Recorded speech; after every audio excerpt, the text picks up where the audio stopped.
Appreciate the input. Don't know enough You to got troubleshoot. agenda item details up there? Yep, that's the same. I'd like to call the April 13th, 2021 City Council meeting for the City of Hayden to order. It is 5 p.m. and we are located in the Hayden City Hall Council chambers. Caitlin Kling, will you? Let's do a roll call first. I put you at the wrong place. Roll call vote, please, Abby. Council President Satterfield? Yes. Councilmember Roeder? Yes. Councilmember Panabaker? Yes. And Councilmember DeLange is absent. We do have a quorum. We have a quorum, which is good because we need that before we do the Pledge of Allegiance. Thank you. Caitlin Kling. I pledge allegiance to the flag of the United States of America and to the republic for which it stands, one nation, under God, indivisible, with liberty and justice for all. Do we have any additions or corrections to the agenda?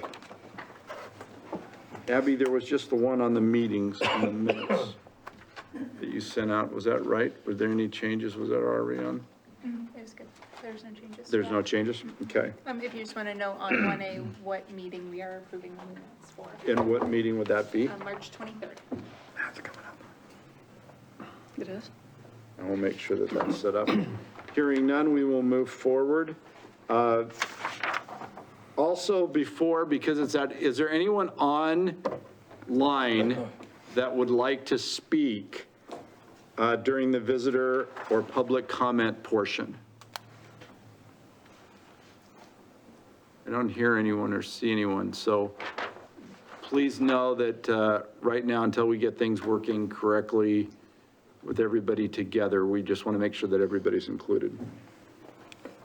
We will move forward. The consent calendar, 1A, approval of city council meeting minutes for March 23rd, 2021. 1B, approval of consultant agreement with Architects West for Public Works Facility Master Plan. 1C, approval of professional services agreement with JUB Engineers for preliminary engineering services, gravity sewer and H6 lift station and management reserve fund. 1D, approval of consultant agreement with Sky HR Consulting LLC for compensation survey. 1E, approval of consultant agreement with Epic Land Solutions for Ramsey Road Extension Project, right-of-way appraisal and negotiation. 1F, approval of fiscal year 2021 second quarter treasurer statement. I'll wait and make a comment. That was really a good report, by the way. 1G, approval of consultant services agreement with Financial Consulting Services, FCS Group, Inc. for the impact fee study update. 1H, approval of engineering services agreement with Iteris for traffic modeling for impact fee study update. 1I, approval of consultant services agreement with JUB Engineers, Inc. to update the city's GIS system. 1J, approval of Hayden Area Regional Sewer Board wastewater treatment plant facility upgrades payment request. 1K, approval of conversion of FSA, HRA, and COBRA Benefits Administration from Benefits Exchange Northwest to Employee Benefits Corporation. L, ratification of March payroll, and M, approval of bills for payment. Do we have a motion to approve the consent calendar as read? So moved. We have a motion. Do we have a second? Second. We have a motion and a second. Any discussion? Mayor, I just have a couple of questions. Uh-huh. Concerning item E, the approval of the consultant agreement with Epic Land Solution. My question is, does that dollar amount for this contract include purchase the right-of-ways? For months, you and the rest of the public health establishment have been badgering the country to take the vaccine they claim is absolutely perfectly safe. That's what they told us until yesterday. Whoever is Now- on the phone, Head on it. Johnson & Johnson vaccine has injured 6 people. If that's true, but whoever was listening to vaccination information that was just put on, Ed, I don't know if that was you. I need you to mute. Yeah, I don't know who's listening. I'm sorry, Councilmember Roeder, go ahead, please. Yeah, I'll just repeat Doesn't myself. include the right-of-way The question is regarding That's his item question. E, the approval of consultant agreement with Epic Land Solution That's just the for the consultant, Ramsey not Road Extension right-of-way. Project right away. My question is the dollar amount that's in the contract, it's 100 and some thousand. Does that also include the acquisition of the right-of-way No, that Not even that close is on that. for the appraisal process and the negotiation process. The actual purchase of the right-of-way is the result of that process. Okay, so we have no idea what that will be. It's estimated at $2.1 million. Okay. That was before changes that came through, so yeah, the 100,000. I wish that included. Yeah, it would be I nice. had no idea. I thought I asked because I know that we were circling around the airport and maybe we got a good deal or something. Second question, it just happens to be that the Facilities Committee is dealing with Honeysuckle Beach. And so there's one little question I have on payables. And we are paying Dalton Water Association for a boat launch operation maintenance cost. And is that just for water? Are we buying water from them, or, it's not a big amount, I'm just curious as what that's for. No, we pay them, go ahead, Alan. We buy water for our bathroom facility, drinking water, and that comes from Dalton Water Association. Okay, From Thank the you. pump that's right next to the, Well, no, it actually comes over the hill from the tank. we couldn't get it direct from Is the it pump. 117? Is it The that one? pump is, for 144, That's irrigation. Because we nothing. didn't pay, yeah, we haven't paid that yet, so. That's what I thought you were It's going on there there. for approval, but it's not, It's not been we paid. held off on that one. right. All right, thank you, Thank you. appreciate it. Any other questions? Any discussion?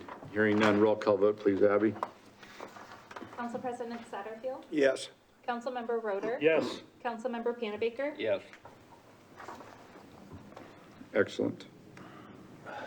Since we did not have any requests for public comment, we will move to unfinished business. 3A, action item, approval of ordinance amending to Titles 4, 6, 10, and 12, and to repeal and replace Title 11. Donna?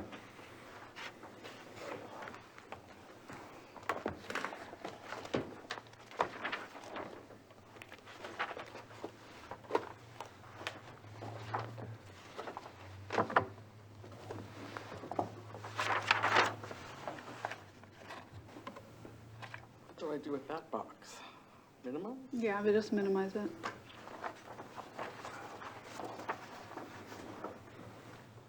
By the way, it's had a life of its own the last few hours, so good luck. Yeah, it moves, it moves. Go ahead, Donna. So this is a public meeting. It's kind of titled Title 11 because when we went through and had to modify Title 11, it kind of spurred those other chapters to be kind of dragged along in the process.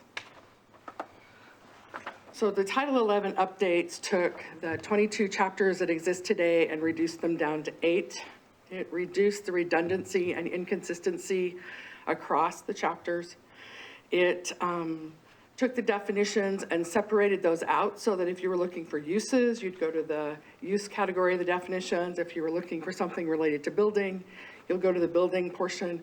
If you're looking at measurements, you'd look at the measurements section, and then there was some miscellaneous that didn't really fit anywhere very well. It took the zones and the overlay districts that used to be in individual chapters, and it pushed them all into tables. When you're looking on the internet, and so much of what we're driven by is web interfaces, and you had to scroll through all of those lists of uses, there was kind of inconsistencies, and this allowed that to go away. So we have allowed uses, conditional uses, they're all in a single table.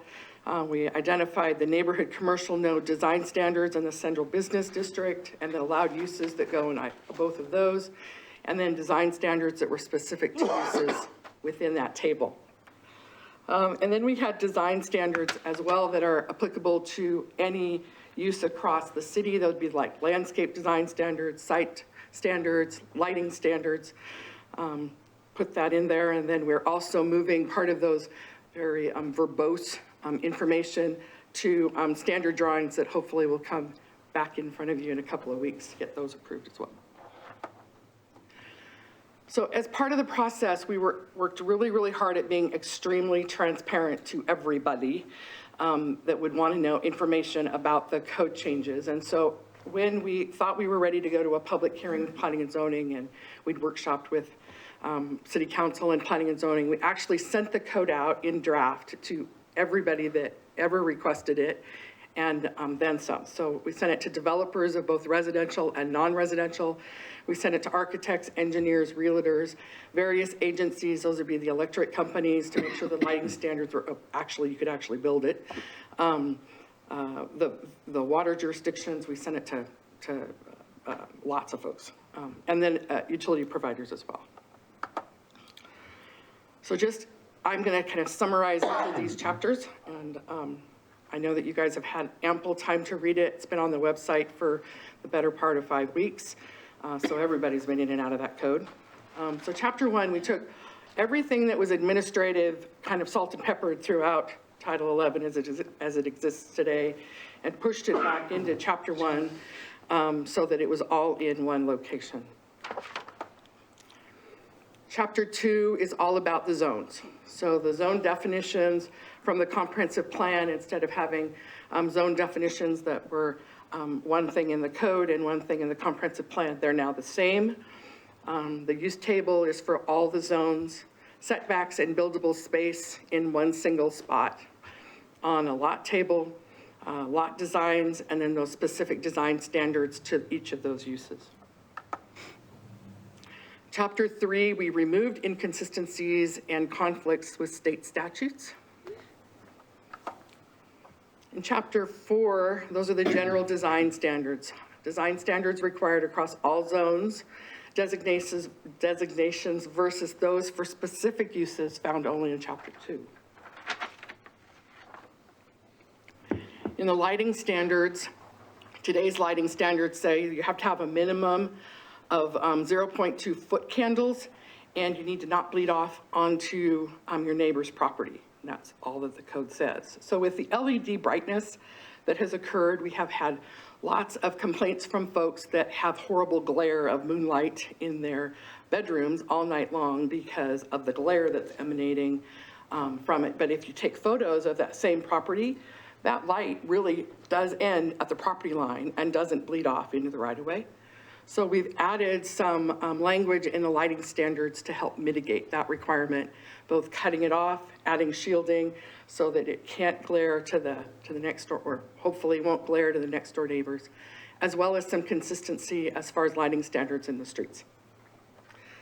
We reduced the ability to allow for garage parking. In today's code, if you have a 2-car garage, you get 2-car parks in the 2-car garage, and you get 2 parking spaces in front on the driveway.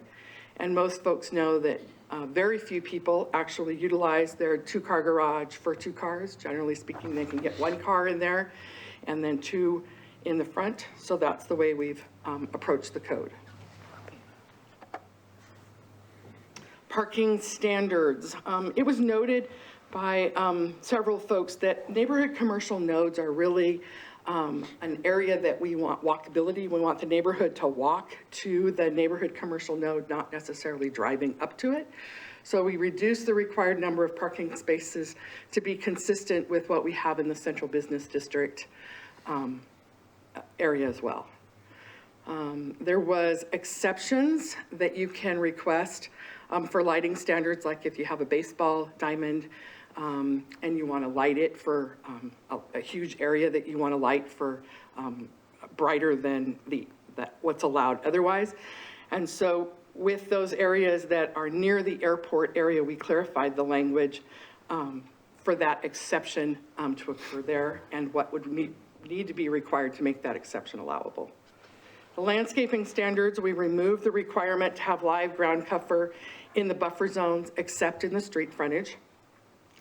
And we also added language that related both to routine maintenance versus structural maintenance of stormwater areas. So if you have a joint stormwater that's landed on private property, then the homeowner that has the property owner that has the area of the joint stormwater, they would irrigate that swale area and they'd mow it and maintain it.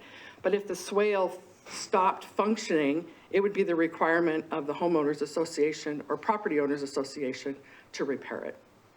Changes in those 2 differences. Chapter 5, we did virtually no changes to, except that we added the 2 new zones, the mixed residential and the mixed use, and we removed references to the residential multifamily. Chapter 6, in the planned unit development, we modified the language in the density bonuses and updated it to include dedication of land to public entities, community art, significant recreational area improvements that didn't have a reimbursement from park impact fees. We also addressed the landscape buffer and removed it where the non-residential PUD abuts non-residential use zones. And we removed the condominium plat in the PUD and left it in the subdivision code. So it references the condo plat in the subdivision code instead of having that duplication occur. In chapter 7, we've always called them special use permits, or we have since I've been at the city. But oftentimes people think, oh, it's just a special use. It's an allowed use. I just have to come in and get permission to have it. And they don't realize that there are conditions that are associated to it to allow it to be there. So we've changed the name to be a conditional use.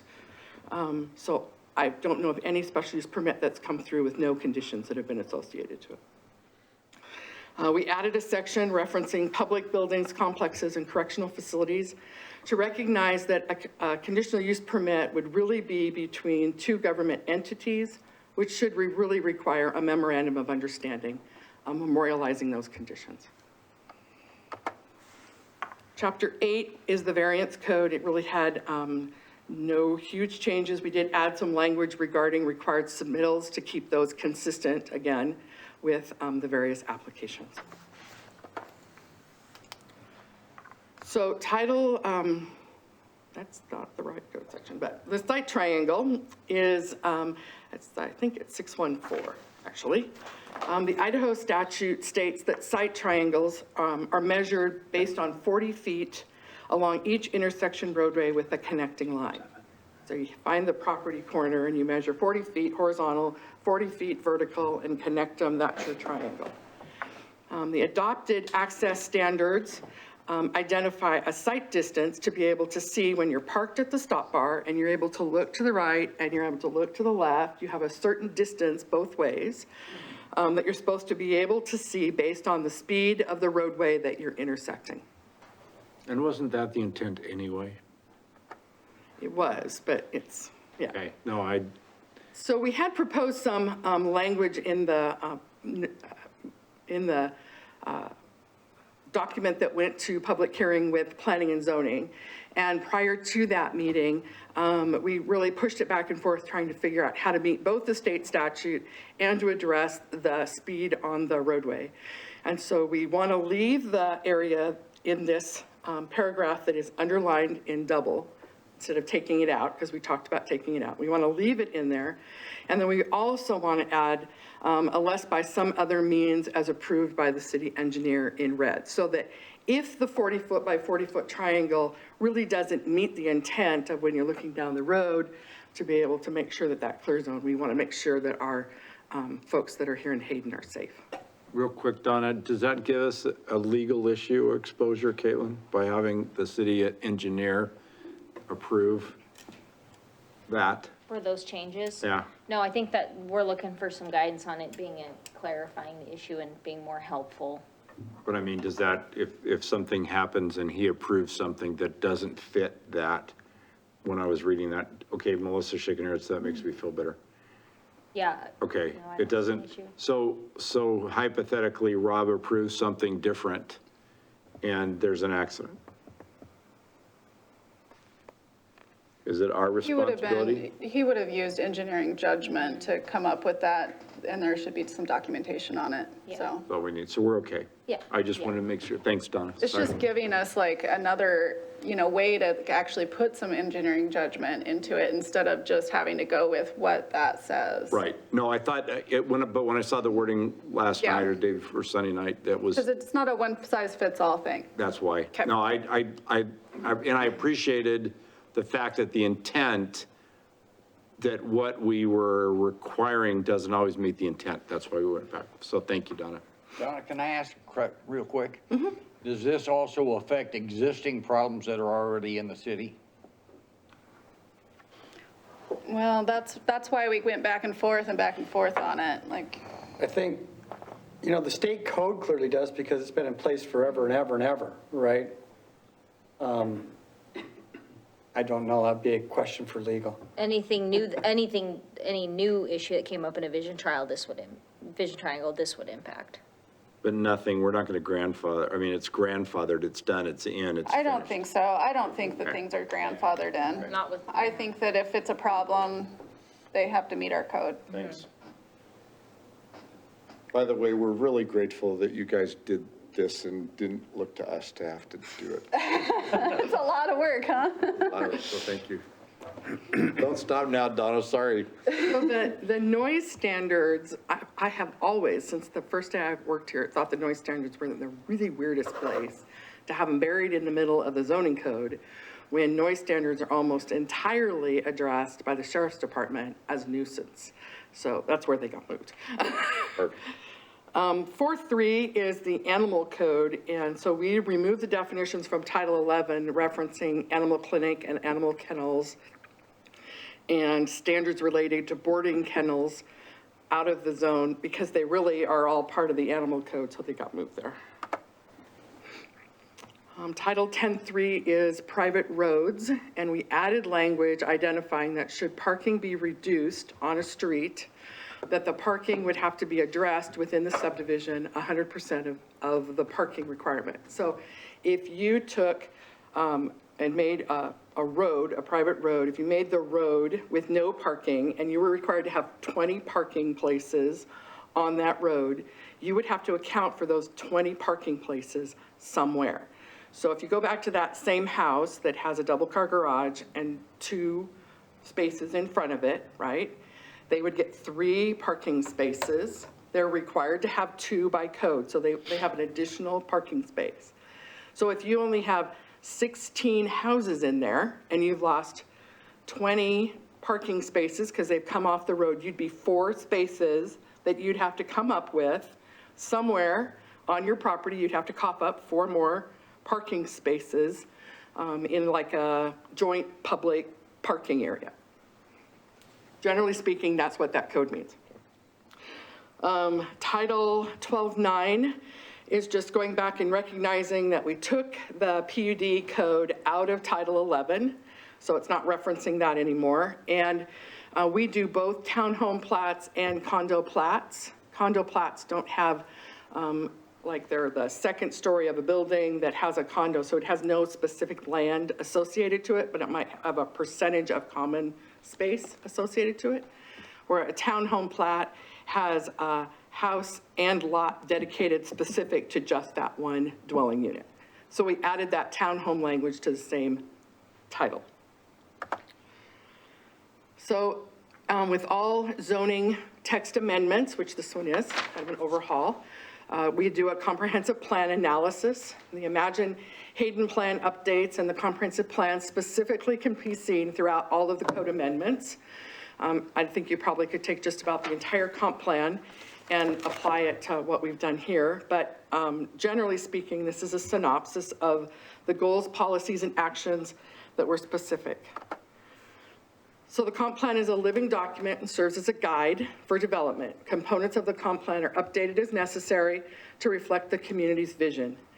We're to maintain an attractive and balanced mix of land uses, densities, and housing types, ensuring the future character of the community and promote greater choices and opportunities. We preserve, protect, and strengthen the vitality and stability of existing neighborhoods. We promote an identity-rich downtown core that offers a mix of uses. We provide a balance of commercial uses in designated areas throughout the community, centered around established transportation corridors while protecting the character of adjacent land uses. Ensure that ordinances and policies do not violate private property rights, adversely impact property values, or create unnecessary limitations on land use. So then the policies: development should be compatible with the land use chapter of the comprehensive plan and fiscally responsible in supplying adequate transportation, utilities, and parks to newly developed areas. Promote nodes of development and density in the downtown and strategically along transportation corridors. Encourage rezoning and zoning text amendments to support the creation of strategic nodes, higher density development, and transition zones between residential and industrial uses. encourage small-scale retail activity, restaurants, and other service businesses, as well as attract a live, work, play lifestyle throughout a mixture of commercial and residential uses.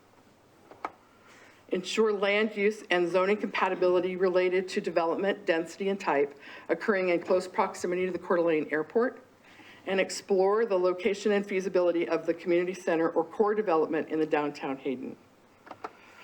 Actions: initiate zoning text amendments and update the zoning map accordingly to address density transition areas and nodes.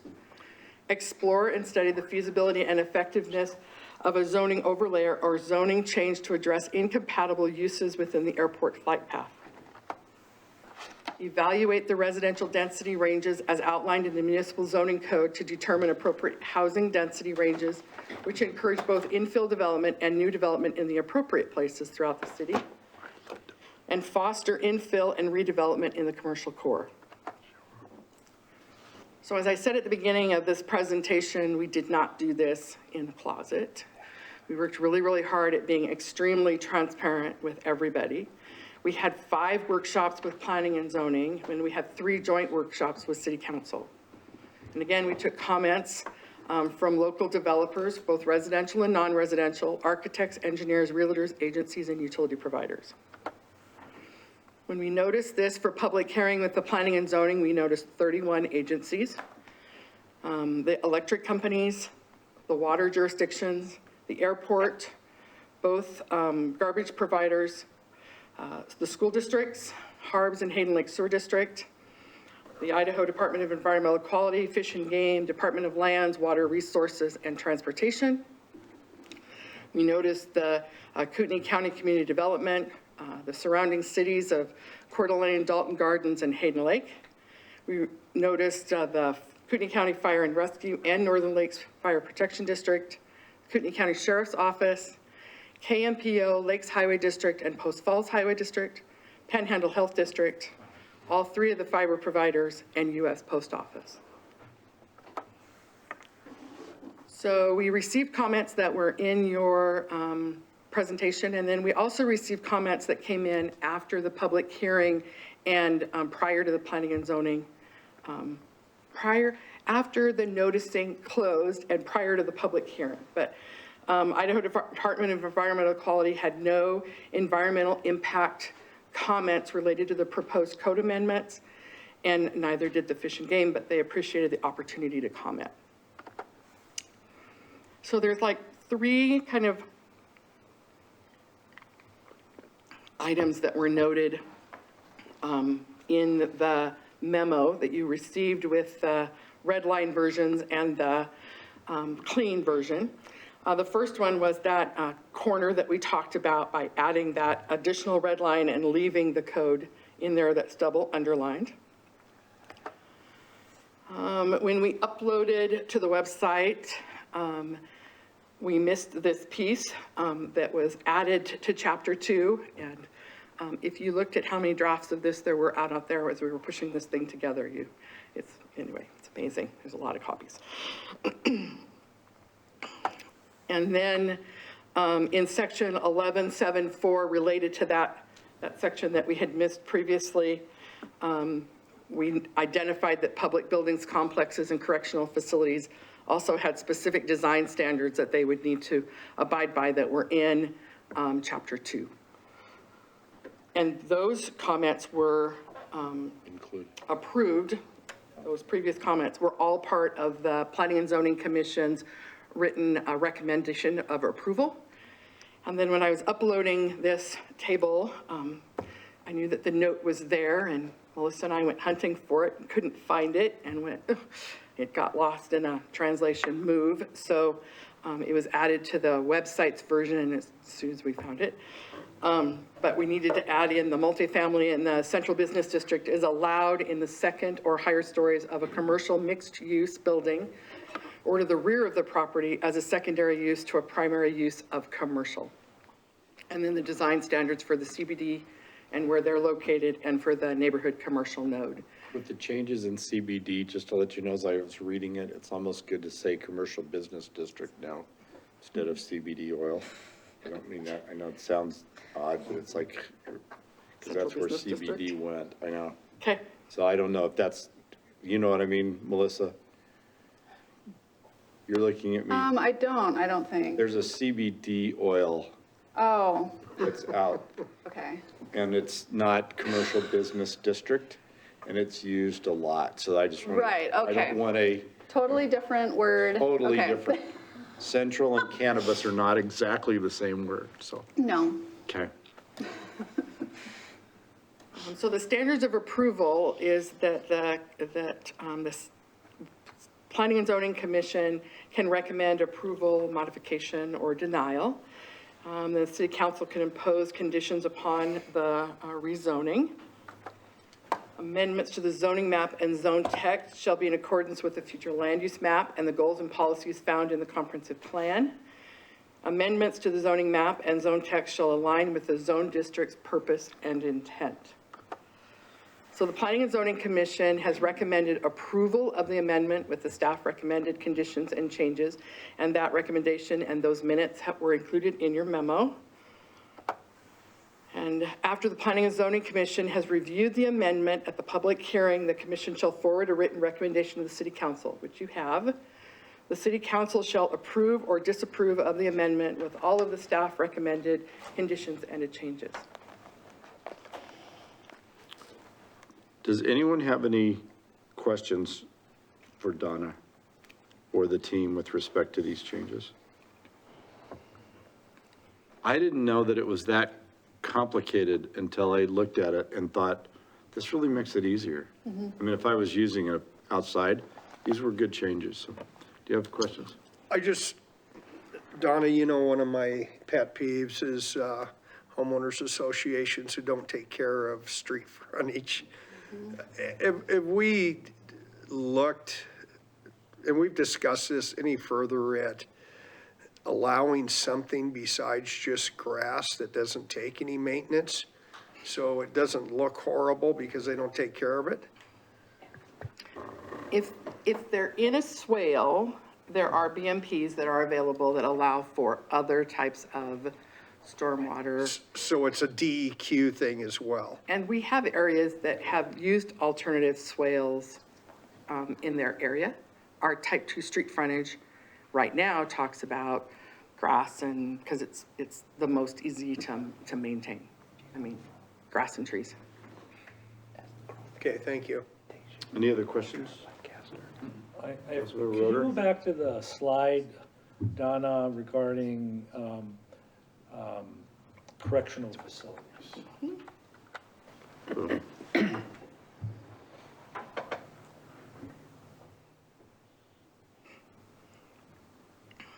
And do we have a definition of correctional facility as it's used there?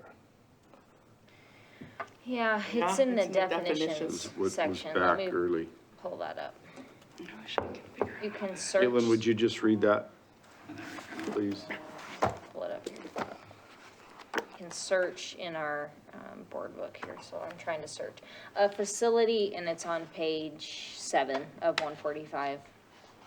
A facility designed and used to house, sequester, or confine incarcerated individuals, persons subject to a pretrial order on probation or parole. Correctional facility shall conform to the provisions of Hayden City Code 1174. It was pretty, it was a big umbrella, based on your feedback and others, so. Thank you. Mr. Mayor, Yes. might mention, I asked Donna as well, just in looking, and I didn't think of this before, but number 3, it must not be located within 10 miles of another correctional facility. When you run that number from the county, I don't think you could put anything in the city if you do it as the crow flies. Which is, I don't want to make any comment, but that was approved. Yeah, so the issue would be whether or not, then that was something council gave direction on when we had gone over the potential code changes. So that's kind of up for discussion as to whether we want to reduce that to 5 or,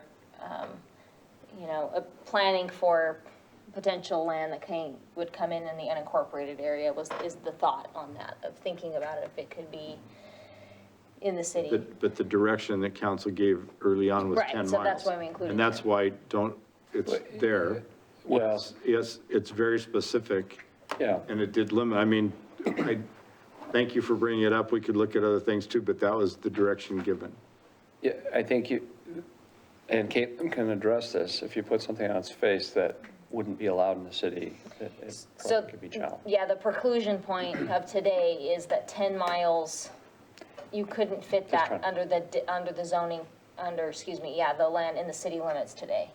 Maybe Really? with added You annexations. guys are so good, yes. I know that was the direction provided by council, if I I know, understand we're it. just, that's the concern bringing up of just on its face, it precludes anything. And so a challenge of it's just absolutely not even allowed. You have a process that allows potentially for a special use permit, conditional use permit. But none is allowed within 10 miles. Right, so you've just not even allowed. So if the city of Hayden expands 4 miles north or Yep, potentially. east, then we'll have that opportunity. Yeah, it potentially comes in if lands in the unincorporated area are annexed, because the city limits are fluid and. And we have that's where the concern will be later, but thank you for bringing that up. Any other questions Well, I'd just like- from members of the council? Please, Dick, I'm sorry, Dick wants to go. please. Is the definition of a jail a correctional facility? A jail, what is that? That's a little different than a correctional facility. Right, we have it as a different definition, and that could be the argument, certainly, from Idaho Department of Corrections as well. Jail isn't a correctional facility. I'd have to look at how the counties even defined that. That would just be, the concern is a potential, you're precluding it on its face, and therefore that's invalid. That's what Brett means by the issue of we can't even get it in, it couldn't even be within 10 miles, therefore. It's kind of a fake process, right? Because you can't even get it, it's not even allowed here. But that's a good point Councilmember Pandabaker brings up, is they're potentially two distinguishable facilities. And our definition of it, maybe not, it wouldn't even include the jail. I think it does, because it says confines incarcerated individuals. I will mention that Cooney County adopted that same language of the 10-year or 10-mile 10-mile. distance. So we're kind of consistent with the county. And I know Yeah, that they that is ran it from by the their language. attorney, Pat, and they're good with it, and I feel good about ours. Yeah, that is a copied from the county ordinance. We have another comment? Donna, could you go to policies, number 12 specifically, please?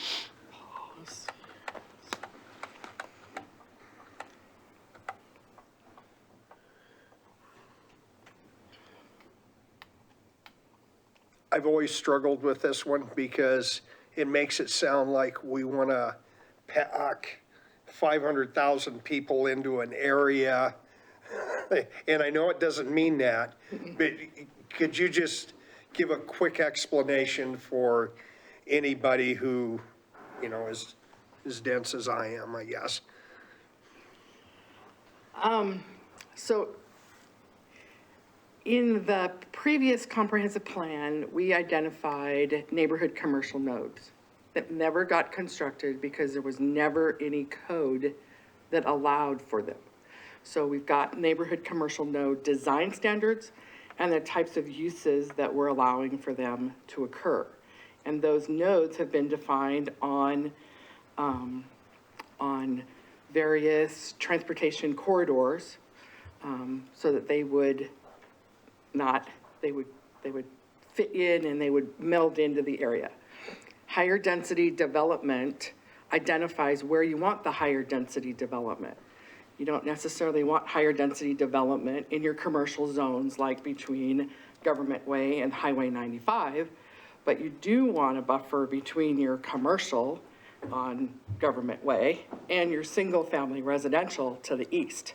So this identifies higher density development that we're basically saying that in a central business district, you can have in the upper floors or to the rear, keeping that commercial along Government Way. Or if you're in the mixed use, you can have a mixed use building that has commercial and residential, or you have resident, again, out here in the front on Government Way, and you have higher density, maybe 2 or 3 stories of residential. And then east of that, you have mixed residential. So those are single family, 2 family, 3-family complexes that kind of blends that high density up by Government Way into that strictly single-family residential in that sea of yellow that's on the comprehensive plan map. And so that's how those transition zones are occurring between the commercial, I mean, just using Government Way because it's easier, moving them away from the commercial and blending them into the residential single-family neighborhoods. It also buffers the transportation noise and the noise of commercial as you're getting farther into the single-family residential. Thank you. And that was very much. consistent with what we've done for the comprehensive plan, so this is just wording for it, so. It keeps down on the incompatible uses being right next to each other, if you kind of build in that transition zone. By the way, I found out why. It's hard for, I have to turn my whole body to go left after the surgery, so that's why it's a beat on me if I don't look at you. Give me a break. I found that out if it was true. I did this and I got in trouble for it, so. I said, why isn't it? He 'cause I doesn't always like do it. this. That's I know. what it is. Thank you. Any other comments? I just thought you'd appreciate that, I found that out last week. So within that, and I tried to find it, and Abby was very good in identifying it. We need a motion to read the ordinance by title only. That's what we need, right? Because that's the best way to go instead of a vote. Don't they have That's what I mean, there was no to more amend the discussion, so. ordinance? Any more- If there's no other discussion. That's what I mean. I Yeah, asked and because there you gotta wasn't. first suspend the rule of reading before you approve the I'm ordinance. doing that right now. We don't wanna probably do it on 3 separate I days. need a motion to read the ordinance by title only, to suspend the rule of reading in full on 3 separate dates, and to approve the first reading. Do we have a motion? Yes. We have a motion. Do we have a second? Second. Thank you. We have a motion and a second. Any discussion? Roll call vote, please, Abby. Councilmember Roder? Yes. Council President Satterfield? Yes. Councilmember Panabaker? Yes. An ordinance of the city of Hayden, a political subdivision of the state of Idaho, repealing Hayden City Code Title 11, Chapters 1 through 22, and replacing Title 11 with the new Title 11, Chapters 1 through 8, as follows. Chapter 1, General Provisions. Chapter 2, Zoning Districts. Chapter 3, Nonconforming Uses. Chapter 4, General Standards of Development. Chapter 5, Sign Code. Chapter 6, Planned Unit Development. Chapter 7, Conditional Use Permits. Chapter 8, Variance Amending Sections 4-1, Nuisance. 4.43, Animal 614, Visibility at Intersections 10-3, Private Streets, and 12-9, Condominium Platting. Amending sections with references to Title 11, 8-5-5 Design Standards, 9-4 Sign Regulations, 12-9-4 Preliminary Plat Review, and repealing conflicting ordinances, providing severability, providing for the publication of this ordinance by summary, and providing an effective date. Do we have a motion that the ordinance be adopted on its having passed its first reading by title only, and that it be published by summary, incorporating the title as the core of the summary upon passage? Mayor, can I just add to that, that the adopting the ordinance would be with all of the staff recommended changes? Could that just be a note of that and then That was included in this. I thought that was, and thank they you though all for are the included, clarification. but we did have ones that are just the P and Z approved with the staff recommended conditions, so if we Thank can you. just approve. So moved. Thank We you. have a motion. Do we have a second? I'm going to do this turn Second. again. Thank you. We have a motion and a second. Any discussion? Hearing none, roll call vote, please, Abby. Councilmember Roder? Yes. Councilmember Panabaker? Yes. Council President Satterfield? Yes. Thank you.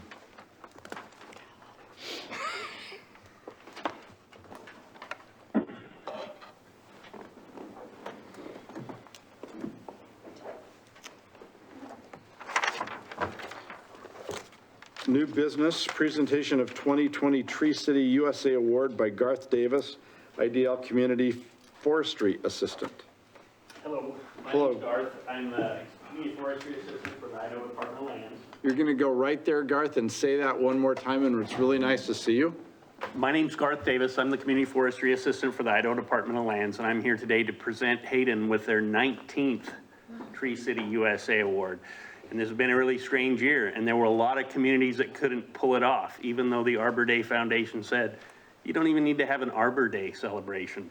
And you guys did it all. You guys had an Arbor Day celebration and you completed all the standards, so I just want to congratulate you. I'd like to introduce you guys, since you said you guys, Susie Cano, would you like to come forward, please, at a safe distance?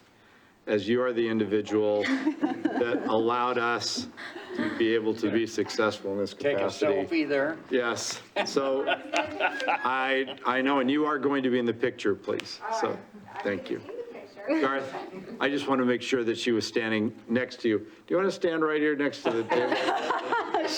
Because apparently she doesn't, and I get to be mayor, so I get in trouble later, but it was truly her efforts moved us forward. I agree, So congratulations, and it's really obvious that your community appreciates trees and cares for them just driving through it, so it's really nice to see. And hopefully next year, you guys will have a big celebration for your 20th Tree City USA. Well, I don't know if you saw on the way in, but we have a lot of stickers. We're doing the sticker contest, so right now, that's what we're doing for this year. And Right so, on. anyway. This probably has some stickers for your, Okay. How many trees did we cut down for those stickers? anyway, congratulations. Thank you. Thank you. Thank you. Thank you very much. Susie, congratulations. Garth, can I get a picture of you and Susie, please? And would you? No. We usually get with the whole, I thought the council got in there. Do we have the flag? Is there a flag? Usually we have an award and a flag and everything. Usually. There's a flag and an award. Whatever council members would like to join for the picture, that'd be great. Yeah, lots of you. We'll leave that to the big shots. Susie did all the work. Susie did all the Yeah, I work. did all the work. We didn't do anything. I get it. I'll do all the work. Do you want to wear the Tree City USA hat then? You know, she would look great. Would you please? Thank you. That is so good. Now it's a real picture. Come on in, guys. Are they gonna recognize you on America's Most Wanted?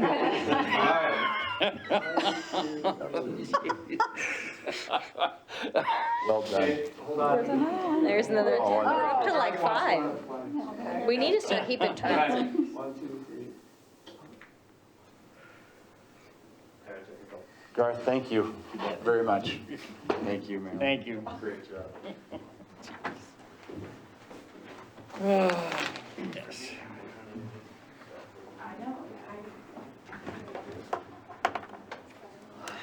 4B, action item, request to provide sewer outside of the city limits.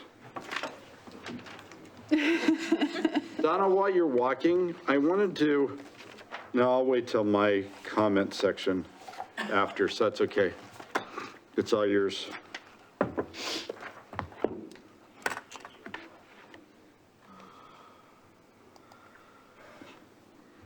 There's the flag.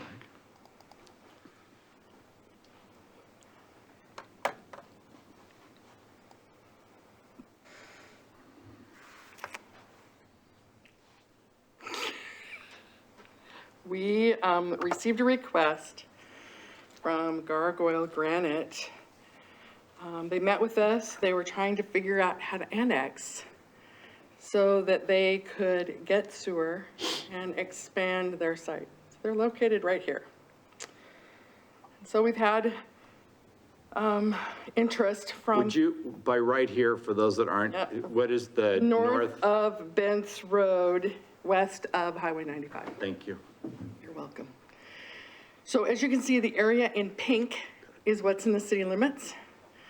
And so they're just kind of not quite there. They're just not quite attached.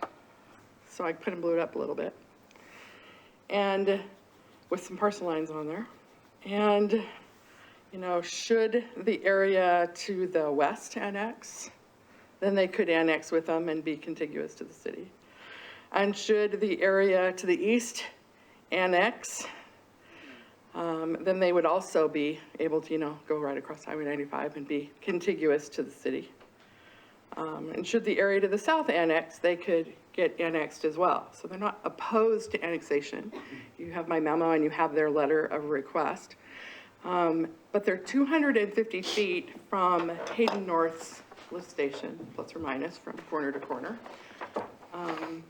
And in order to expand their site, and Curry Trap is here, and Jamie, right, is here as well, from Gargoyle Granite. If you have questions specific, they're here to answer them. They really want to connect to city sewer because they can't expand their drain field. And it would be really sad to see somebody, Gargoyle Granite used to be down here on Hayden Avenue, weren't you for a while or whatever? Yeah. Honeysuckle, And yeah, Honeysuckle. And then moved out in that location so that they had room to expand. It would be really unfortunate for us, for them to not be able to expand this site and have to move elsewhere. They kind of fit the area and they fit the land and they want to connect. So that's the request. And Rob has told me I'm supposed to give you 2 thumbs up. I saw, because my initial, I don't mean this in a bad way, and I don't vote unless, well, there won't be a tie tonight anyway, unless somebody divides himself in half. So initially, it was interesting because I thought, this doesn't make sense. Then you look at the map and go, It does. well, they're surrounded on all 3 sides. It's just not contiguous. And from an environmental standpoint, which I know within your program, it makes all the sense in the world because I want to protect the aquifer. Not that that's, but in essence, that's kind of where my thought was. So is that where Rob was on his 2 thumbs up? They want to annex. When they're able to annex, they will annex. It's a great economic growth area there for their site, and it totally makes sense for them to connect to sewer, so. It's not a barrier. So how does that work? Got 3 different options. I just need to know process. How does someone not in the city get sewer? How do we bill? How do we work with them? How do we coordinate? Because they're not in the city limits. We have property outside the city limits now that we sewer. This is for the record, so you're doing great. I set that up for you. Yeah, we have an agreement with them, and that is one thing Donna's mentioned about requirement of having to enter into a development agreement, which I'm sure these gentlemen know. They met with staff over. And then we already serve, we have that with other properties we currently serve, so that can be set up through the city. And you're doing great, Alan. You You have were to approve super to jump in, and how is that working from a developmental, that was to me the issue. How is that working? Are those developmental plans being followed? Do we have any teeth if they're not? It's more process than it is specific. So on the development agreement, part of that would be, hey, you're gonna get sewer and be a customer, and you're gonna pay a connection fee and an O&M. So they will be a normal user of the sewer, just like anybody else in the city of Hayden. And then also, when they have the ability to annex, they will consent to annexation. And from a legal standpoint, you're okay with the process? Yeah, I am, just because the city has other, like I said, other properties we serve. On the issue, if we've had an issue, I'm not aware of one. I'm not aware of any either. Okay. And this Not one, either, I just want to make sure that we covered our bases on the, and that. Yeah, they're treated as just a normal user of the sewer. And then Harbs has that same jurisdictional responsibilities, different than the city of Hayden might. Correct, and they'll pay a city connection fee and a Harps connection fee. yep, And they'll build the sewer line from Yep. the lift Oh, yeah, station. absolutely, just the That's where I infrastructure was, too. it's okay. all of that. But just the actual connection, they still have to pay both, and they'll pay. And they understand that they belong in the city, they just can't get here, Can't get because they there don't today. meet the code for annexation. And that's what I can't, I procedurally can't ask them directly, so I'll ask with you, your discussions with the applicant, they understand the infrastructure responsibilities associated with this? And in your discussions with them, I can't even look at you, Corey, that they're comfortable, that's right, that they're comfortable, yeah, that they're Yes. comfortable with that? Yep, we've had meetings with them. Okay. Yep. There was a reason for that, it's okay. Having asked my questions and gotten clarification, does any member of council have questions for Donna? Or I guess in this case, please, Well, normally, we don't want to do that. That's a no-no. that's why, yeah. Do outside our boundaries and with services like that, because you're cutting your own throat by doing it. But not in this case. This is a thing, and I know that the people out in that area, when the time comes to annex, to get in and provide all the services, that they will want to do that. It's to their benefit to do it, and a development agreement's the right thing to do. So when you're looking for a motion, I would make one or I'll second one. Okay, we'll get to that. Any other discussion or questions? Donna, could you go back to the map, please? So, what's the size of that property, out of curiosity? That they're on? Yeah, 7. Okay, So the requirement is that you need to have sewer just for that parcel, period. Do you own any land outside of that parcel? Panhandle won't let them expand their operation on their drain field, and they don't have a place to put another drain field. Yeah, my question is, do they own any land outside that parcel that's adjacent or near to that parcel? No, Not that I understand. No, So this is that's the only piece. specifically for your business needs? You're not looking at somehow adding some residential lots somewhere and connecting it, you're purely for your business? Can we get comment from the applicant in this regard? I just want to be sure. Yeah. Great. Does the architect have any comments Your that he Donna's would like, like to make? "Please." Please state your name and who you're representing, please. Corey Trapp, Longwell Trapp Architects, 8382 North Wayne Drive. I'm representing Mr. Jenkins from Gargoyle Granite. He has a 7-acre parcel here. He'd like to do some further development, expand his business that he has. He'd also like in the future to potentially put some other rentable spaces along the 95 frontage as part of this, but he can't do any of that further development without having sewer due to Panhandle Health not allowing him to expand his existing, he's at his maximum capacity for his drain field that's on the property now. So without doing sewer, he can't do any more expansion. He wants to stay here. He's got a lot of money invested in this location. He doesn't want to have to move, but if he can't get sewer, he may have to look at that. He's actually explored that. We have talked to the adjacent neighbors. Neither one of them is interested in annexation at this time. We've talked to the owner to the north with the gravel pit. He is interested in the future, but he wants the city to approach him. He's not going to approach the city. So, and his interest has to do with the extension of the road. Please let and him to know the that the north. city doesn't approach. So right. that's okay. Right.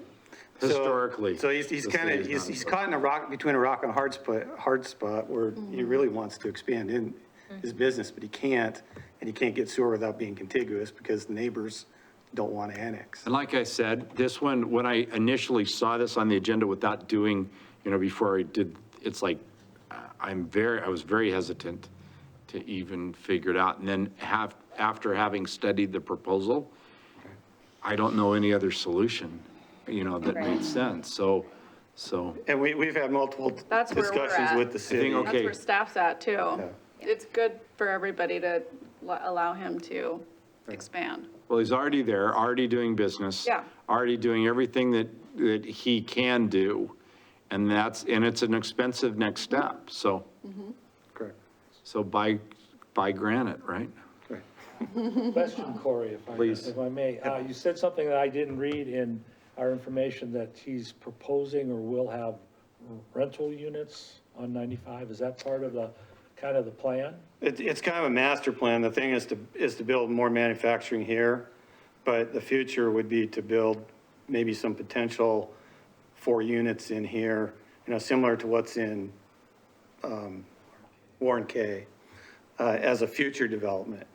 But his immediate need is to expand his manufacturing facility here. And he wants to get all his granite inside because out of the weather and better protect it and just have more room for his equipment. They're on top of each other right now, and is really inefficient with what he's doing. Okay, because that's what I read was, how I took it was he's expanding his granite business. Right. But then the future is to add more commercial space to develop. That would be a future goal down the road. Right. And if that's part of that could even be Development part of the agreement. annexation agreement if that's, We can't talk about annexation now. Right. This is, I think he's talking about the development But agreement. that it we're could be going part of the to- development agreement. We can Right. talk about that in there. Right, correct. Councilmember Roder, I was with you. There was nothing in there to indicate anything other than an expansion of an existing business or the ability to be able to allocate the necessary space to be able to run the business properly. So I didn't see anything in there with respect to any other expansion or development. Okay, any other questions? Please, Question for Donna. okay. I can't let you get away without a question for me, Donna. Jeez. I don't want you going home disappointed, so. What's that currently zoned? Well, it's in the county. It's in the county, it's not Right, in the but what do city. they have it zoned at? I'm not sure. Don't know. Okay, It's commercial on our future land use map. It is. okay. So that's all we that's my really care next- about. Next question. Yeah. So, okay, yeah, that's all I have, thank you. Okay. One other comment. I did talk to our attorney about conditions in letting them hook up to sewer, but I think it's a lot smarter to wait until possible annexation and probably a lot cleaner for the property owner and the city, so. Yeah, this was an environmental, the big thing here, commercial was important. You're not trying to do anything different, you're just trying to get it inside. And from an environmental standpoint, it was the best fit in my mind, because you don't have any other options. I mean, it's an odd situation, and I'm sorry that you find yourself in that predicament, because it is. And we're grateful that you would acquiesce to the needs of the sewer requirements, more so than the city. Because, I mean, if you decide that that's where you want to go, so. So Don, does the applicant have any weird stuff that Harbs is gonna, Not that we could, no, okay, No different than Thank you. than when they were here in Hayden, right. correct? Are you discharging anything? Chemicals down, no. I mean, that's probably where we need to go, but it's a Harps question, but okay, thanks, Melissa. Any other questions? Just one question about when you do cut your granite and you use whatever kind of saws, do you use any lubricants within your liquid system that you discharge? We use water. Purely water? They have a recycling, they actually recycle all their water Right, to cut down on their water bill. right. So they capture the water, filter the dust out of it. And reuse it? And reuse it. It's a closed loop system. Good, okay, thank you. So do we have a motion to approve, I want to make sure, approve the request contingent upon the applicant entering into a development agreement? so moved. So second. We have a motion and a second. Any discussion? Hearing none, roll call vote, please, Abby. Councilmember Roder, Yes, Councilmember Panabaker, Yes. Council President Satterfield. Yes. Thank you. Don, are you running the next? Thank you. And this made it a lot easier, the manner in which you did this with the team. And I need to, again, compliment our team. It made it a lot easier because this could have not gone in the manner in which you wanted, but everything that you've done as a team made it much easier moving forward, so thank you. You bet. 4C, action item, approval of resolution adopting Kootenai County All Hazards Mitigation Plan 2020 update. By the way, as I read this at 11 o'clock at night, I read it as migration plan. After having, You're like, what? and I thought, and that, it was like, where are we going now? So, Preparing for the bird. yep. the wall. Yes, the wall. So, So this is a simple, hopefully a simple look at a plan that the county has had in place for quite some time. They update it every few years, and we are usually every 5 years. And the city is a signator. It has a section in there that talks about the city of Hayden's areas, the emergencies that we could face. And they just updated a few things in there. It's important for us if we want to receive any grant funding for any emergency items that we're part of approval of this mitigation plan. So It's part of their overall emergency look at the county and what we need to do. And so to me, we've looked at it. We do have our emergency committee, and that group did look at changes. It's been months ago, and we didn't realize that we hadn't approved the resolution. Usually the county sends you the information, and this time they haven't, until we were going to apply for a grant, and they said, well, you need to approve this. And so we'd like to move forward with this. There's not any, really any risk or cost associated with being a signature. But we are going to adopt their resolution, their whole volume mitigation plan. one, and then the last part, huh? And volume two, thank you. But then the other side is on the back, all other resolutions and city council actions of the city of Hayden which conflict with the provision of this resolution are hereby repealed to the extent of such conflict. So the Are one we just putting a white flag up and waving it and? no, so the one we adopted 5 years ago, this is just replacing that. That's all it is. It's a Okay, brand new because I resolution. didn't, I mean, Yep. once you get me reading, okay, because it looked like we are acquiescing all of our actions, responsibilities, and input to the county. No, just, all we're doing is what the language in that resolution means is to the extent that whatever the resolution we adopted 5 years ago conflicts with this supersedes. Because we're adopting the new plan. Okay, that, Yep. Yeah. then why don't you just say it? Triple negatives. Hey, really this one just- supersedes, period. That's right, that's right. Well, you already got your time on this one, This so one, it's no, okay. that's largely Donna. All credit No, goes to Donna on that ordinance. I was grateful. Do we have any other questions for Kaylin or Brett with respect to action item 4C, approval of resolution adopting Kootenai County All Hazards Mitigation Plan? It is mitigation, right? Yes, no, and I wanted the council to know that as I was reading it, I thought, what is going on? So do we have a motion to approve the resolution adopting Kootenai County All Hazards Mitigation Plan 2020 update? I'll make that motion. Thank you. Do we have a second? Sure. We have a second. Yes. Any further discussion? Hearing none, roll call vote, please, Abby. Council President Satterfield. Yes. Councilmember Panabaker. Yes. Councilmember Roder. Yes. Thank you. Let me start 4D. One of the things that as a council and as a mayor, we have a tremendous amount of expertise and intellectual input and partnership with respect of the members of the city council. And it was my intent early on to have, and I think Mayor McIntyre's before, and Roger Satterfield is the president of the council, but the council members take an active role on committees and with issues associated with the city of Hayden.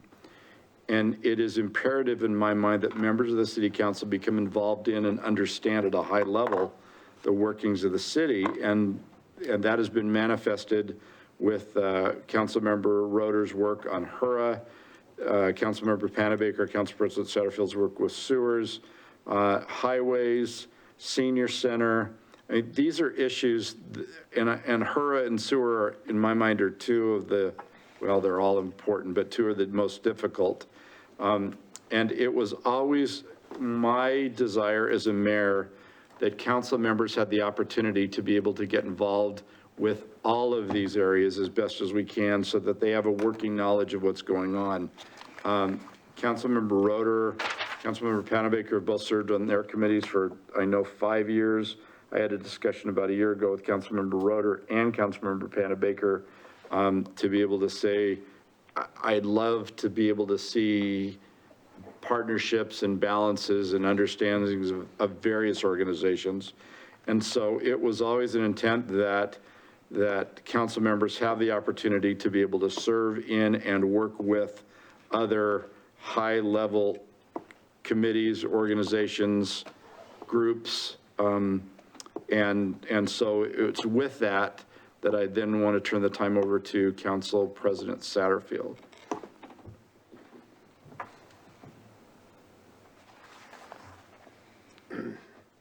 I've served on a lot of boards over the years, and one of the things that I always resisted was experience is important to me, but how do you gain that experience? And that's experience it. So when I was on the fair board, the county commissioners wanted to put term limits, and I resisted that, but it soon became apparent to me how valuable it is to have some sort of a turnover, if you will, and to put people, let people learn more about what's going on. In our case, it's sewer, it's HURA, it's the senior center. There's a lot of different things. And I agree with the mayor. I mean, it's just absolutely imperative that city council's involved in it. But I also think that there should be some sort of rotation so that we all become more knowledgeable, because we you know, as human beings, we get in a rut. You know, I've been the alternate on the sewer board for, I don't even know how long, quite a while. And not that I'm bored with it by any means, but there's a lot of other things that I don't totally understand that I'd like to be involved in. You know, I'm involved in the senior center. I had no idea until I got involved in the senior center what they really did. I thought they were, you know, put on these nice little benefits to make money, but they help so many people, and not just seniors, but mostly seniors and stuff. So anyway, I had proposed to the mayor that we used to once a year get assignments to the different things, to different things, and it revolved, it changed and stuff, because we seen how valuable that was to the city and the council, because if you are on the sewer board or on HURA, and if you go down, you don't have any backup, basically, for the city. So if you mix and match and turn that over a little bit, now you're creating backup as well as additional knowledge. So with that, Council President Satterfield is working with members of the council to be able to allow for that overlap of knowledge. And I believe moving forward, it's really important that members of the council and the mayor have a working knowledge of the organizations that really impact our city. So Council President Satterfield, do you have any recommendations at this time, or any actions that you would like to be able to discuss specifically? I know with Councilmember DeLange not here, that was one, but you've had the opportunity to have discussions with her. I've talked to Councilmember DeLange. She would like to do KMPO. Okay. I think, Dick, do you have any objection to that whatsoever? No. I didn't think, there'd be and I wasn't up to volunteering for it, so, That's a but lot. it's a very, very important part of what goes on around here, especially with the growth and everything that's going on. I mean, it's essential we're involved in it. Absolutely. So legally then, do I need to make a recommendation, or is it something that's voted on to just have Jerry replace Dick? So, yep. Is that? Yeah, so for you to make a recommendation to have Jerry It's not a sit voting, on- so that's just No, me that's assigning? you saying that, and then they vote on for the KMPO. Do we? So then I'm happy to do that. Then the recommendation from Council President Satterfield is that Councilmember DeLange replace Councilmember Panabaker on the KMPO board. Do I have, so I can't make a motion? No. That's the recommendation? That's your recommendation. So I don't have unilateral as mayor to just do it? I think we have always done, and somebody else can correct me if I'm wrong, because I don't know that we've done a HARBS or a KMPO one. I feel like we've treated them all in that. Which I think is fine. I just want a clarification. Confirmation realm, like you do with P and Z and like you do with her, So there's still, and I like that. has there ever been a distinction in that, on the commissions? I've always just treated them always the Good. same. And since it's not on, I think it's hugely important for transparency and moving Yeah, so forward to it's get just everybody the- involved. Eric. So that is the recommendation, and I'd like the council to confirm that recommendation.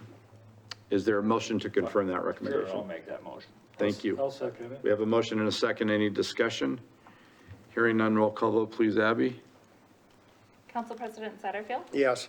Councilmember Roder, Yes. Councilmember Panabaker. Yes. Thank you. And then further actions or appointments, we're going to move forward, but I wanted to make sure that the public understood that we have a responsibility to be able to understand the ramifications and of HURA. Councilmember Roeder served on that board, and it was interesting because of the legal responsibilities. He has done that as an individual. But we'd like others to be able to have that exposure. And then with sewer being such an important component and moving forward, it's also my intention to have others like Councilmember Roda. It doesn't matter. That's going to be up to council and President Satterfield, but to be able to, just an example of having that exposure then moved over to sewer. So we'll look forward to that, those appointments or recommendations then in the future. I do have now 5, instead of a report, I wanted to report to the city on something that was sickening to me. An individual, an 82-year-old female who's living alone, I will not share her name from here, had a political flag on her door, and that an individual or groups of individuals went to the door, tore down the flag, and then dumped feces and garbage on her yard. Stop it. I don't know where to look. I don't know where the camera is for this one. We live in the city of Hayden in America, the United States of America. It is a republic. An 82-year-old woman that has lived by herself for 16 years put something on her door that she is allowed to do. And it appears that others that don't agree with that flag or banner decided that they would take it into their own hands to deface her home and her yard. We should be doing the opposite to 82-year-old women, to 50-year-old women, to 30-year-old women, to 40-year-old men, to 15-year-old children. We should allow and give our lives, if necessary, to protect them and their ability to express themselves. I don't know how many people will hear these words or see them, but we have a responsibility as humans, as citizens, to act appropriately. So if those individuals that lived in Hayden that decided to take this into their own hands, I would like you to go back to the house that you defaced and vandalized and fix it, and ask what you could do to improve and help that 82-year-old woman and treat her as if she is your mother, with respect and kindness and admiration. And may I not hear any more of this silly, irresponsible, immature, dangerous actions of hate that have no place in the city of Hayden or in the state of Idaho or in the United States of America. I hope I was clear enough. Can I say something? Please. One thing, I think if those people had a conscience and decided to do the right thing, they should notify the woman that they're coming, or have somebody go with them, because you don't want to scare her to death by having them show up there again, because that could very well happen. Thank you. And the other thing is, this is exactly why when we read or see the news in this country today, the garbage that we have to watch on television all the time that's going on all over the country. It starts in places like this, of people being tolerant of crap like that. We're going in there and raising hell with that lady who doesn't hurt anybody and has the right to put on her door whatever she wants. So if we don't start stopping that stuff here, it's just gonna get worse until we have a Washington DC type situation going on all over. So we need to do something. Thank you for saying those words, by the way. Welcome. That's my report. So Mayor, was that reported to Cooney County Sheriff's Office? It was, and I hope that they act. I did talk to Sheriff Norris about it, and I think it's also going to be reported to the Coeur d'Alene Press and others.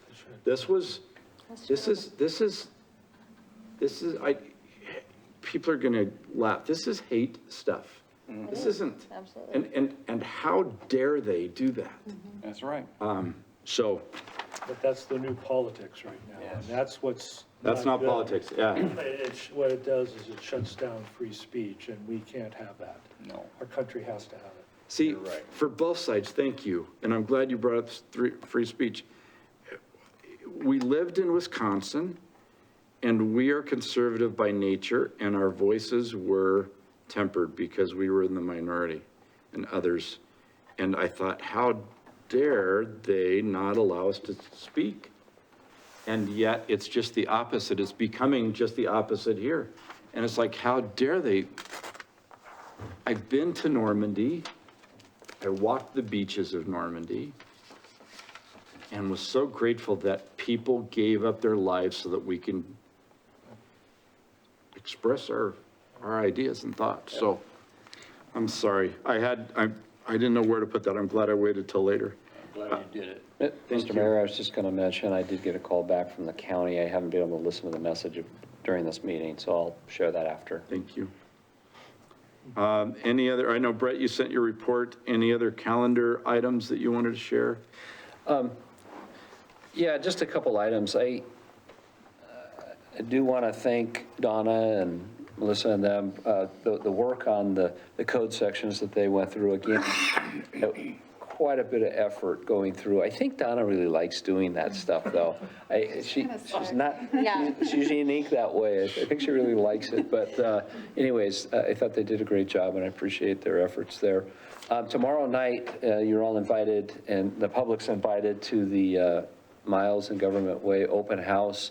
It's in here at 5:30. So it's that intersection, so you can come and see maps and drawings and see what the plan is for that intersection. So I'll also mention that I think Abby or Sean, they were able to put it on our new electric sign. And so that's been a kind of a fun new thing that we can utilize out front to put meetings and other announcements on there. And so hopefully the public will look at that and appreciate that.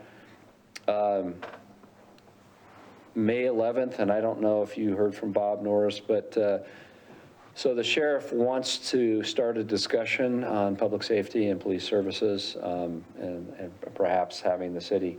Don't go, we don't. Okay, so be there, hopefully you can all be there at 4 o'clock, so we'll do a workshop prior. Was that going to be a workshop? I told him it would just be, I mean, that's okay. It's more of an informal type of presentation, so it'd be a workshop at 4 o'clock. But I don't want to put words, he'll do what he does. And Yeah, I've talked with him, I'm kind of seeing what he wants to present, so.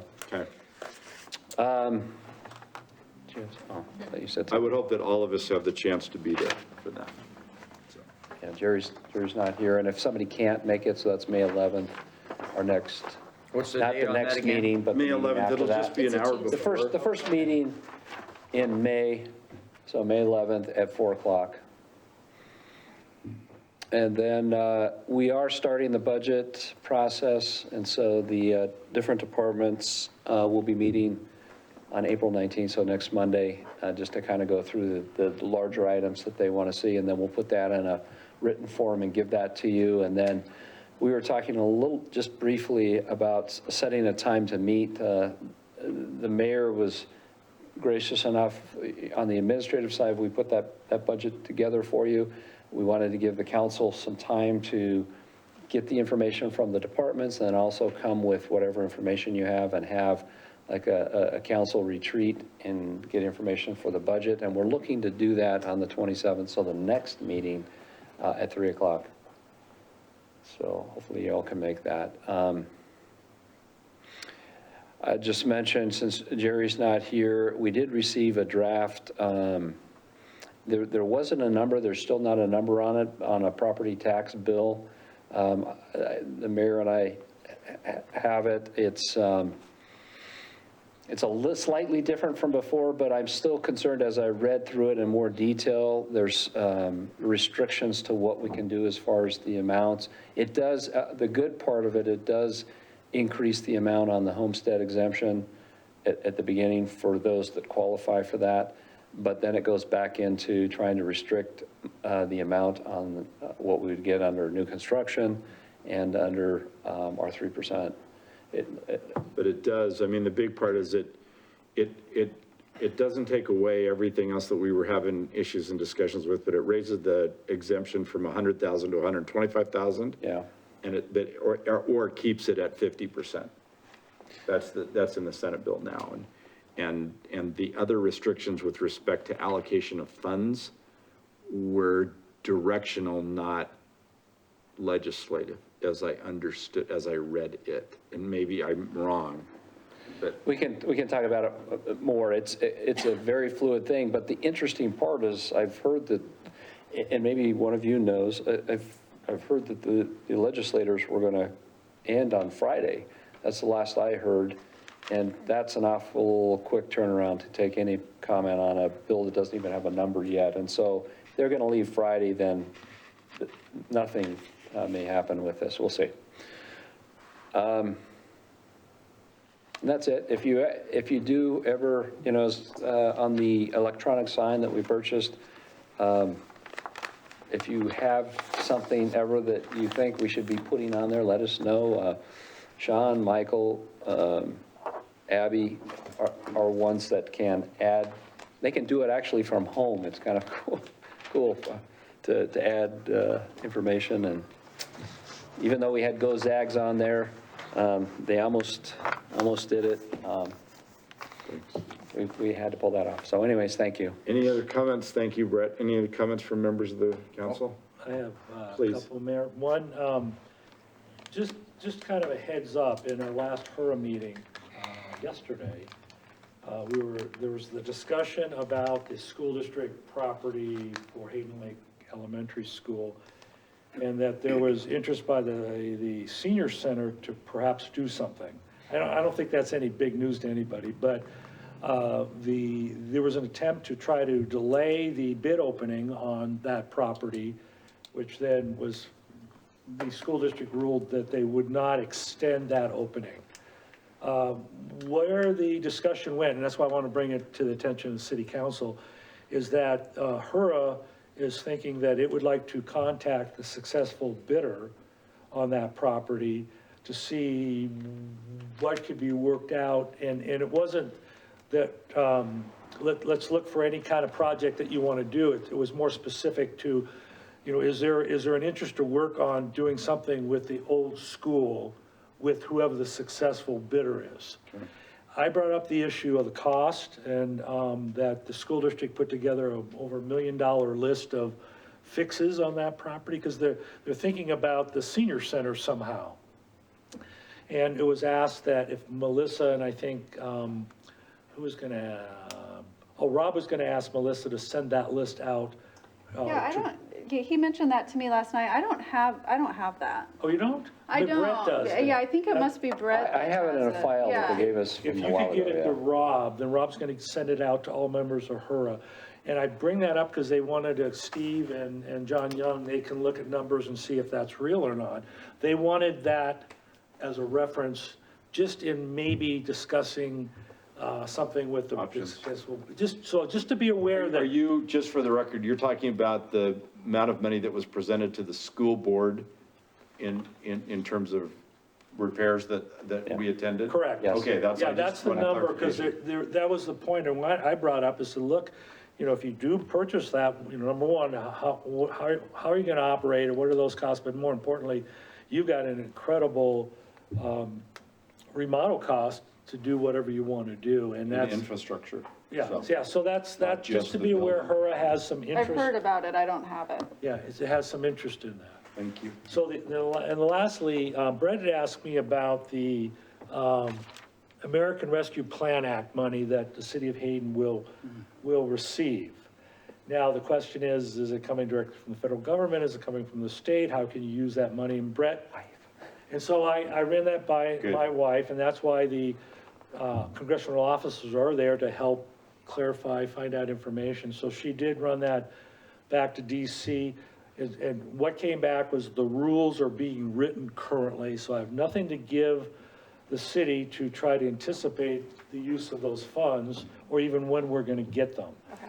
But she's still working on it, so if we get some information, that may help us in our plan. And for those, that's the infrastructure side of the things that are moving forward in Washington, right? That's where we're gonna Yes. get 3-point-some million that's designated. We don't know when or what we can use it Okay. for. And it would be helpful to know how to plan Well, for it. I was gonna say thank you for that, and please thank Karen, because we want to be on if in fact it's coming, we want that money to be used efficiently and correctly and responsibly. And quickly, because there's gonna be a backlog So- to get people to be able to do the contract work. That our team put together. Perfect. Thank you, Councilman Broder.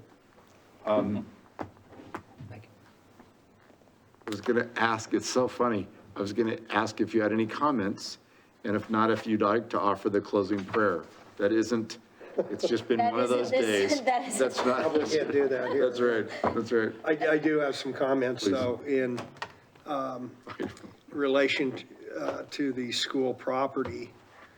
Did talk to the ops manager today, you know, and they were informed they weren't going to amend their bid for the senior center and stuff, but comment that was made was they are either going to accept the high bid or no bids. So that kind of, at our last facilities meeting and stuff, we had discussed a little bit, there may be a developer that was interested in being creative with that property. And if they're only gonna accept the high bid or no bid, that may take them out of the play. But I'm glad to hear Matt has talked to her about it and stuff. I would like to suggest, just to put in everybody's mind, you have the main school up front, but you have the little school behind them that was built in the 1919 or something. And You're talking about on Hayden Avenue, when Yeah. it sits back. And I have been told they looked into it, it is a movable building. So whoever gets this bid, I just want to throw it out there, would the city be interested in trying to, you know, we tried to do something with the steel cabin, hasn't worked out. Is this something the city may want to look at to move, retain, put in the park, or, you know, am I just dreaming on? So. Right now, there's a lot to do before that, so yeah, it's in the Yeah, school district's but hands. I want to start putting it in people's minds for thinking right now, so.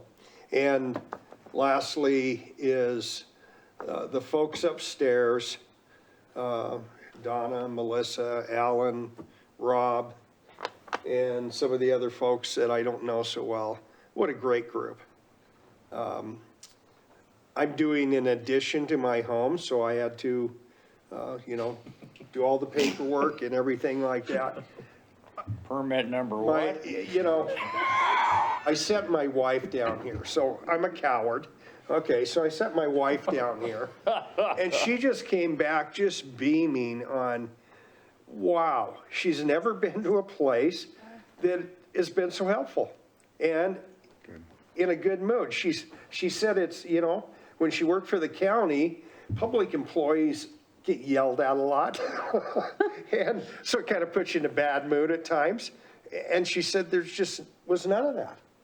And she was so impressed. So I may start coming myself instead of sending her, but don't count on it. I was gonna say, if it worked out really well sending her, I would continue Yeah. that process. So you're not gonna just keep putting them in the bottom of the pile? Oh, no. Okay, I Ku- checked on it today. Kudos It's to issued, everybody isn't it? up there. Yeah, I Just a checked on great it. group. thank you. Do we have a motion to adjourn? So moved.